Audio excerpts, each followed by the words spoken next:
हाँ जी, class 10th, hope you are good. Last session में हमने डिस्कशन किया था एग्रीकल्चर के बारे में, जो कि मैंने आपको इंट्रोडक्शन काफ़ी बताया था, टाइप्स ऑफ फार्मिंग भी बताई थी, क्रॉपिंग पैटर्न आज हम डिस्कस करेंगे और मेजर क्रॉप्स आज हम डिस्कस करेंगे, food crops other than grains, non food crops, technological institutional reforms, contribution of agriculture to the national economy, employment, output, food security, impact of globalization on agriculture. ये सारे topic में से लगभग कुछ topic हम आज कवर करने वाले हैं जो कि आपके एग्ज़ाम के पॉइंट ऑफ व्यू से बहुत ही इम्पोर्टेंट होंगे। तो बात करेंगे इंट्रोडक्शन, तो मैंने आपको ऑलरेडी लेकिन एक बार रिवाइज करा देता हूँ आपको। India is an agriculturally important country as 2/3 of its population engage in agricultural activity. India is an agriculturally important country है। इंडिया जो है एग्रीकल्चरली इम्पोर्टेंट है। 2/3 इट्स पॉपुलेशन मतलब 2/3 पॉपुलेशन जो है वो एंगेज्ड है, काय में एंगेज्ड है आपका एग्रीकल्चर में। ये लास्ट सेशन में भी मैंने आपको बताया था कि भारत की 2/3 पॉपुलेशन जो है वो एग्रीकल्चर में एंगेज्ड है। टाइप्स ऑफ फार्मिंग की बात करें तो there are various types of farming system in different parts of India. बहुत सारी टाइप्स की फार्मिंग है जो कि डिफरेंट पार्ट्स ऑफ इंडिया में है। जैसे कि बात करें primitive subsistence farming, it is a slash and burn agriculture. It is done with the help of primitive tools like hoe, dow, digging sticks, family, community, labour भी करते हैं, वही करता है डाउ, ये सब अलग अलग टाइप के इंस्ट्रूमेंट होते हैं, ठीक है। और लेबर आप जानते हैं मजदूर वगैरह, कम्युनिटी के मजदूर हो गए, आसपास के गांव क्षेत्र में जो आप दिहाड़ी मजदूर लाते हो, दिहाड़ी मतलब दिन के हिसाब से हो गए। तो the farming depends upon monsoon, natural fertility of the soil and suitability of other environmental condition to the crops grown. Intensive subsistence farming, this type of farming is labor intensive farming where high doses of biochemical inputs and irrigation are used for obtaining higher production.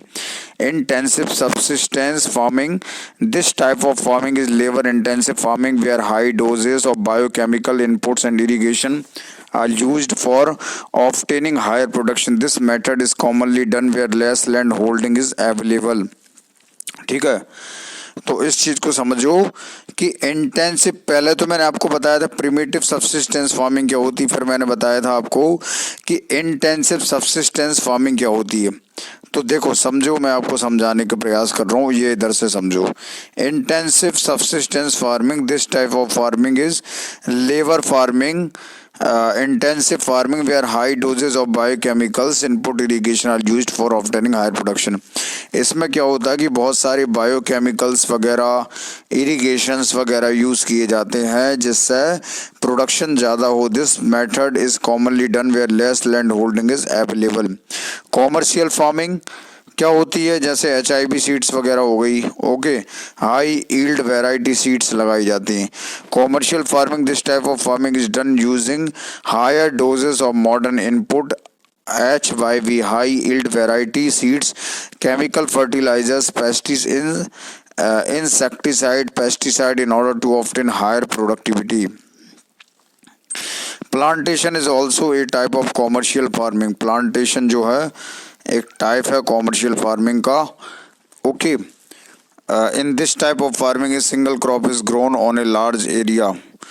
Cropping pattern, cropping pattern समझो कि India में 3 type के cropping pattern है, एक रबी हो गया, एक खरीफ हो गया और एक अपनी बुद्धि लगा लो जैद, ठीक है। इंडिया में 3 टाइप के हैं, वो मैं आपको समझा देता हूँ कौन कौन से 3 टाइप के।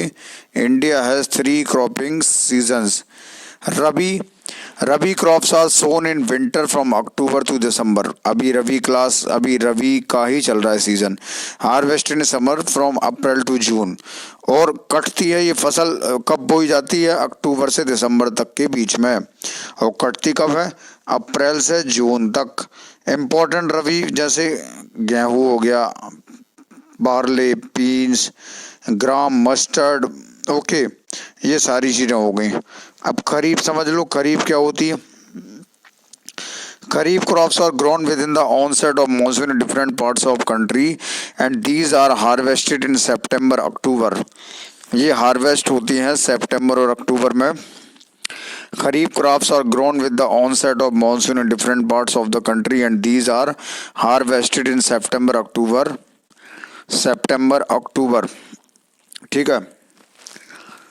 खरीफ crops are grown with the onset of monsoon different part of country. These are harvest September October में लगती हैं और हार्वेस्ट होती हैं, कटती हैं सितंबर अक्टूबर में. ठीक है. इम्पोर्टेंट क्रॉप है कौन कौन सी? ज्वार, बाजरा, मेज, मक्का. मेज मतलब मक्का. ओके. ज्वार, बाजरा, मेज, अरहर, मूंग, उड़द, कॉटन, जूट, ग्राउंडनट, सोयाबीन वगैरह. ये सब सितंबर अक्टूबर में हार्वेस्ट होते हैं. ठीक है. जैद में क्या आएगा?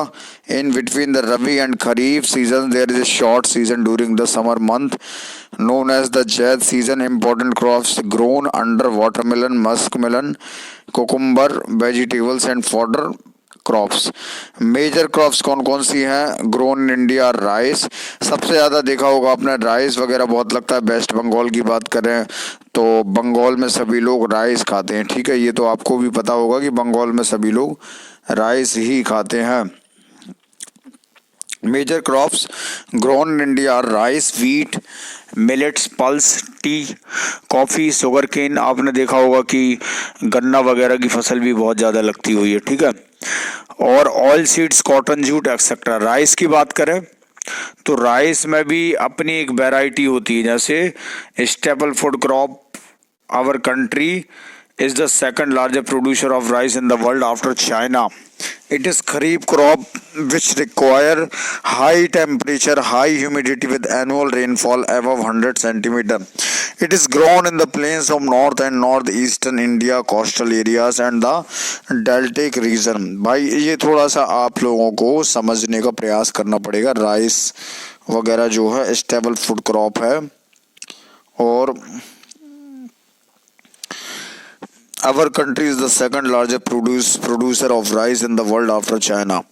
राइस जो है स्टेपल फूड क्रॉप है. our country is the second largest producer of rice in the world after China. It is a kharif crop which requires high temperature above 25 degrees Celsius, high humidity with annual rainfall above 100 centimeter.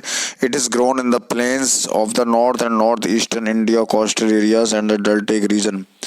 Wheat, the second most important cereal crop. Wheat कौन सी हो गई? Second most important cereal crop है. It is the main food crop in north and north western part of the country. Wheat का मतलब समझ लो आप गेहूँ. गेहूँ जो है second most important cereal crop है. It is the main food crop in north and northern western part. अपने क्षेत्र में क्या खाते हैं? वीट ही तो खाते हैं ज़्यादा से. सोयाबीन खाएंगे, वीट खाएंगे, धान वगैरह की फसल लगेगी.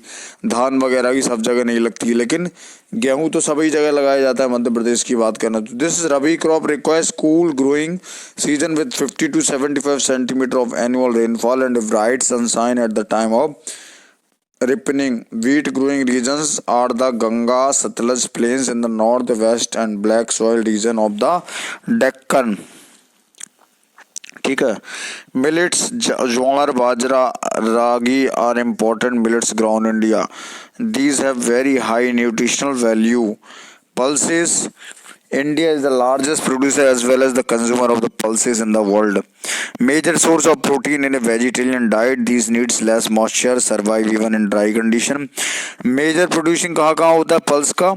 मध्य प्रदेश, उत्तर प्रदेश, राजस्थान, महाराष्ट्र और कर्नाटक. ठीक है. याद रखना पल्स वगैरह का मेजर प्रोडक्शन ये है. ऐसे क्वेश्चन जनरली बन जाते हैं कि भाई कहाँ कौन सा मेजर प्रोडक्शन है. Food crops other than grains, sugar cane हो गया, गन्ना हो गया, आपका ऑयल सीड हो गया. गन्ना का कैसा क्या सिस्टम हो वो देख लो आप. गन्ना सबसे ज़्यादा उत्तर प्रदेश, महाराष्ट्र, मध्य प्रदेश में उतना नंबर नहीं है गन्ने का. याद रखना सबसे ज़्यादा उत्तर प्रदेश में लगाए जाते हैं और महाराष्ट्र, कर्नाटक, तमिलनाडु, आंध्र प्रदेश, बिहार, पंजाब एंड हरियाणा में लगाए जाते हैं. ट्रॉपिकल एज वेल एज सब ट्रॉपिकल क्रॉप है. It grows well in hot and humid climate with a temperature of 21 degrees Celsius to 27 degrees Celsius and an annual rainfall between 75 centimeter to 100 centimeter. याद रखिए होगा ये बात को. और वैसे हमने देखो डिस्कशन काफ़ी अच्छा कर लिया है कि वीट की फसल कहाँ है, राइस की फसल का क्या है, और खरीफ क्या होती है, रबी क्या होती है और जैद क्या होती है. ठीक है. ये सारी बातें हमने डिस्कशन ऑलरेडी कर चुके हैं. अब हम नेक्स्ट सेशन में मिलेंगे और दूसरी चीज़ डिस्कस करेंगे, इसी चैप्टर में आगे। थैंक